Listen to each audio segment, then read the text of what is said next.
Good morning, everybody in Mozland. I'm Enge. I'm the CEO of Stone Temple Consulting. I'm here to do a Whiteboard Friday here for you today. Oh, by the way, I'm also co-author of The Art of SEO together with the beloved Rand Fishkin.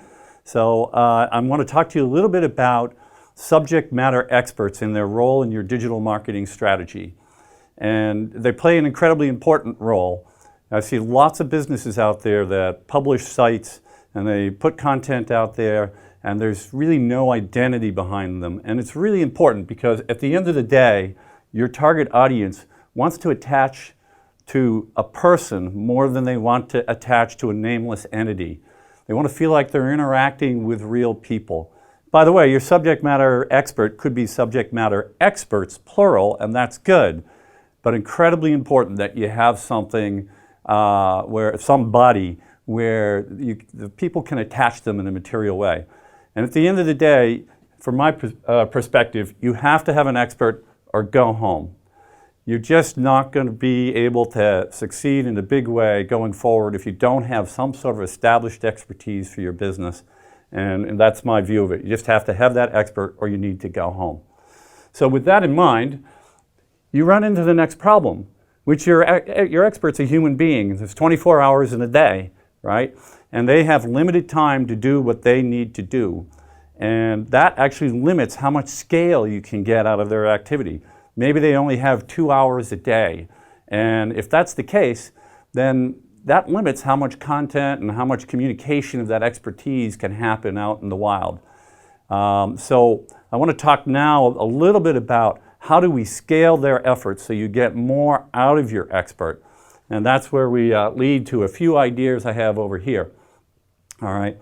Best thing to do is see if you can get some smart young people, don't necessarily have to be young, but smart people to assist your subject matter expert in a number of different ways. Some great things you can do to help them out. One is you can research article topics. I know for myself, when I get up on Saturday morning, which is when I tend to write my columns, I sometimes spend 2 hours trying to come up with an idea for what the column is going to be about. It can be very painful, very frustrating, right? And if you have somebody there helping you coming up with ideas and really giving you a set of things that you can look at and think about for that next column or whatever the blog post or whatever it is, it can be a big, big help for you. You can even potentially have them draft articles for you. You need to be careful about this. I'm actually not a big fan of ghostwriting, because keeping in mind that people want to attach to an expert, if the thing is truly ghost-written, well, it's not really the expert that's writing it, and to me, that relationship gets weakened. So I think it's very important to have the subject matter expert really be involved in writing the article, but you can have someone draft an article as long as the subject matter expert sort of recuts it and tears it apart, not just simple editing, but actually turns it into their own voice. Can be very helpful, though, to have that drafted article. Find influencers, right? Very, very important thing to do. Who do you want that subject matter expert to build relationships with, right? And that can be a lot of work to figure out, too. And you can use a variety of tools to figure this out. You can do social media research, just bum around on Twitter, Facebook, Google+, whatever, your social site of preferences, or all of them. And help identify people that you want to have the subject matter expert interact with. Figure out how to contact them, do research on what they like, help get that relationship process going. Subject matter expert has to be the one to do the outreach, but you can make it easier for them by doing some research up front.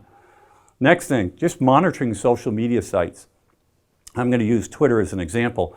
Find tweets by key people, maybe by influencers, maybe just by good friends.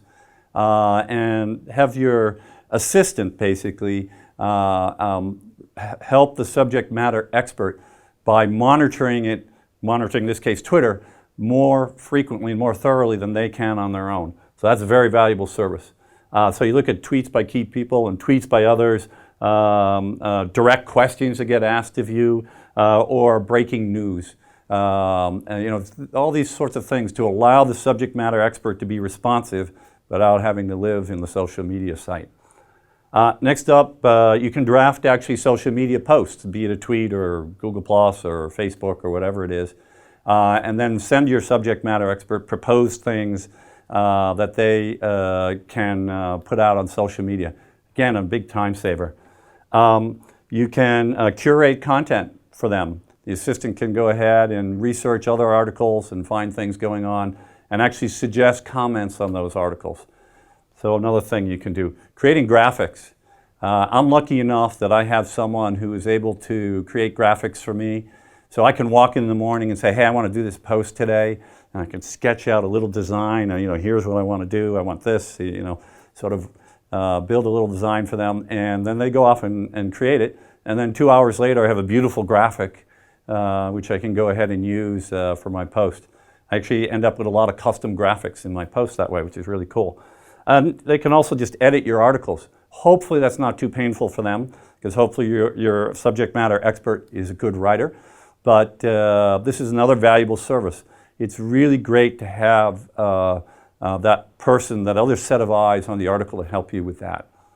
The big key in all these services I've talked about, which will help us lead to our happy SME down here in the bottom, is all about the relationship between the assistant and the subject matter expert. The assistant has to be doing things the subject matter expert finds valuable. So if I'm a subject matter expert and I don't find your curating content for me valuable because I'm just too opinionated or I don't want to put that stuff out there, then having you do that for me doesn't help. So the subject matter expert and the assistant, or assistants as the case may be, have to build a special relationship so that they understand how to work together and really make it work. So that's some ideas for you on how you take your subject matter expert, you give them a little more time, and help them scale their efforts, leading to a happy subject matter expert and good results for your business. Thanks for listening to me today, and have a good day.